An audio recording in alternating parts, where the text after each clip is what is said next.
The kingdom of Noorvale looked rich and shining from the outside. The palace stood tall with white walls and golden doors.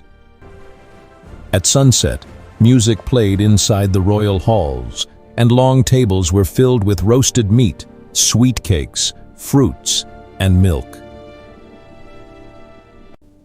But outside those palace walls, another world existed, a world of empty kitchens and silent tears. King Rhydan was a cruel ruler. During Ramadan, when people were fasting and praying, he made life even harder. He increased taxes and sent soldiers into poor neighborhoods to take food from homes.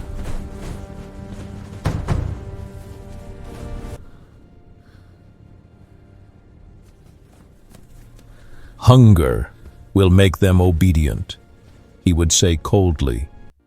He banned charity.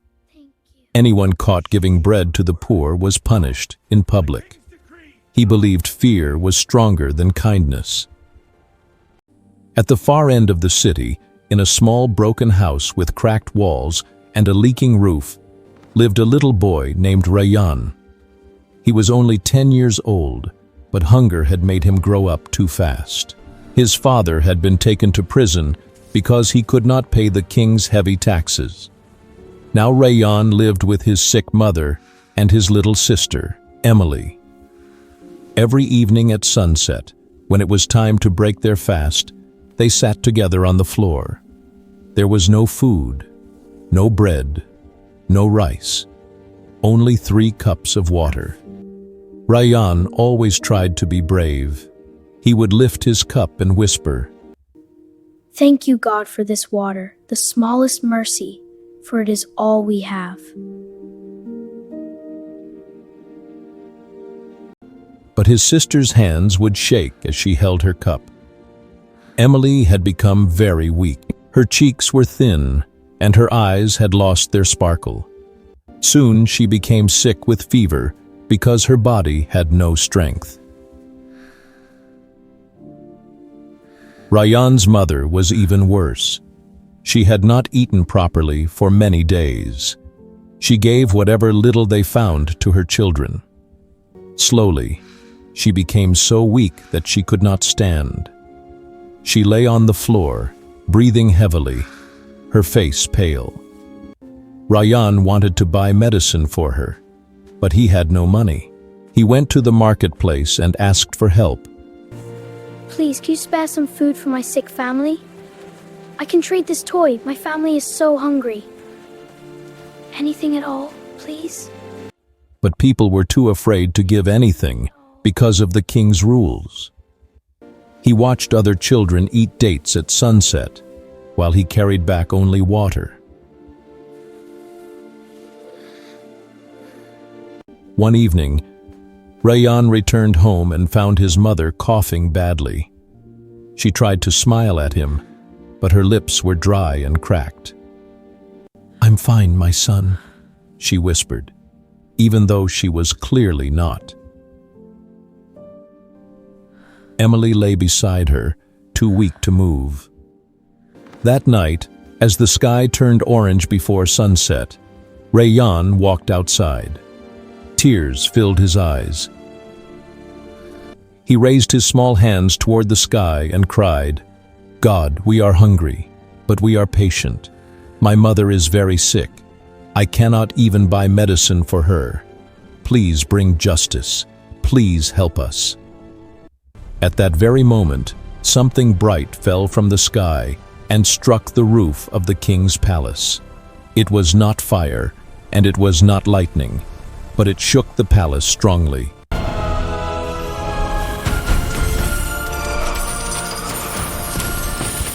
Guards ran in fear. Servants whispered that something unusual had happened. Inside the palace, King Rhydan was sitting at his grand table, ready to break his fast. When he tried to swallow his first sip of milk, his throat tightened. He coughed. He tried again, but the food felt like dry sand. He became angry. "I will fight this," he shouted. Nothing can defeat me. The next day, the same thing happened. And the next. Every sunset, when the call to prayer echoed through the city, the king could not swallow. The food had no taste. He felt empty and restless, even after trying to eat. Doctors were called. Cooks were punished. The king blamed everyone. He tried to fight the strange problem with pride and anger. But soon he realized he was powerless. Every night, he began to have the same dream. He saw a small broken house. He saw a sick woman lying on the floor. He saw a little girl with fever. He saw a young boy holding a simple cup of water. Then a man dressed in white appeared in the dream and said clearly, "The children sleep hungry while kings feast alone. The prayers of the innocent are never ignored. Your taste will return only when you free the boy's father, bring peace to your kingdom, and feed the poor during this Ramadan." The king woke up sweating.